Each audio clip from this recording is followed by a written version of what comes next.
ছোট্ট তানিকে রেখে আজ চললাম একটু পার্লারে। চুলটা আমার কেমন যেন হয়ে গেছে। বাড়িতে মা, ভাই আর অর্ঘ্য প্রায় বলে চুলটা একটু ঠিক করে আসতে।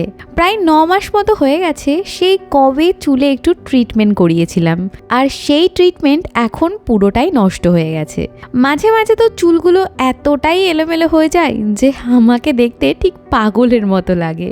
আর তাছাড়া শ্যুটের সময় এই চুলগুলো নিয়ে আমাকে যে কি নাজেহাল হতে হয়, বারবার চুলটাকে শুধু আছড়ে নিতে হয়। আমি, তানি, অঙ্কুশ আর আমার নিজের কাজ নিয়ে এতটাই সারাদিন ব্যস্ত থাকি যে পার্লারে যাব করে আর হয়েই ওঠে না।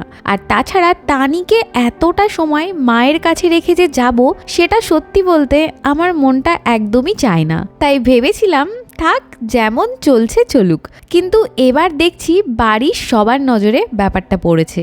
মাও বলল, যা তানিকে আমার কাছে রেখে চুলটা একটু ঠিক করে আয়, তোর কোনো চিন্তা নেই, ও আমার কাছে খুব ভালো থাকবে। তো শেষমেশ একটু সময় বের করে আজ তানি আর অঙ্কুশকে মায়ের কাছে রেখে আমরা বেরিয়ে পড়লাম। আজ জানো তো, অনেক দিন পর আমি আর অর্ঘ্য একটু বেরোলাম। আজ নিজেদেরকে যেন কেমন একটা হালকা হালকা লাগছিল। গাড়িতে যেতে যেতে অর্ঘ্য এত সুন্দর কিছু গান চালিয়েছিল না, আর তার সাথে ছিল কি সুন্দর অপরূপ দৃশ্য আকাশের। চেনা চারপাশটা আজ যেন অদ্ভুত সুন্দর লাগছিল। কখন যেন গানের তালে হারিয়ে গিয়েছিলাম। এত সুন্দর আকাশ সত্যি বলছি আমি আগে কখনো দেখিনি। আমি আর অর্ঘ্য আজ কথা বলতে বলতে হারিয়ে গিয়েছিলাম পুরনো সেই দিনে। সেই সময় তানি, অঙ্কুশ কেউ আমাদের জীবনে আসেনি, আর এত দায়িত্ব কর্তব্য তখন আমাদের জীবনে ছিল না। যখন মন চাইতো যেখানে সেখানে বেরিয়ে পড়তাম। এত অঢেল সময় আমাদের কাছে ছিল যে ঝগড়ার পরে আমি আগে কথা বলবো না অর্ঘ্য আগে কথা বলবে, এই অপেক্ষা করে দিনের অর্ধেকটা সময় কাটিয়ে দিতাম। মাঝে মাঝে তো অ্যাক্টিং করে এত রাগ দেখাতাম যাতে অর্ঘ্য আগে হার মানে আর আমি জিতে যাই। কিন্তু আজ সংসারের এত দায়িত্ব কর্তব্যের মধ্যে আমরা তো ঝগড়া করতেই ভুলে গেছি।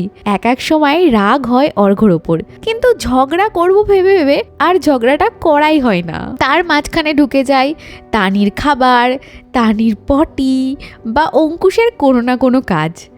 আজ আমরা এতটাই ম্যাচিওর হয়ে গেছি যে ঝগড়ার বদলে চুপ করে থাকাটাই বেশি পছন্দ করি। সময় সব কিছু যেন কেমন পাল্টে দেয়।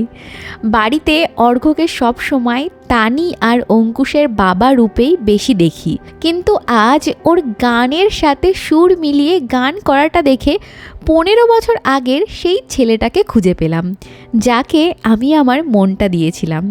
এটা যদিও ওকে আমি বলতে পারিনি, কিন্তু আজ যেন ওর প্রতি আমার পুরনো ভালোবাসাটা বারবার জেগে উঠছিল। কত কিছুই যে আমার মনে উকি দিচ্ছিল, আমি তোমাদের কি আর বলবো। মনে মনে ওর বেশ কিছু দোষ ত্রুটি আমি আজ ক্ষমাও করে দিয়েছিলাম।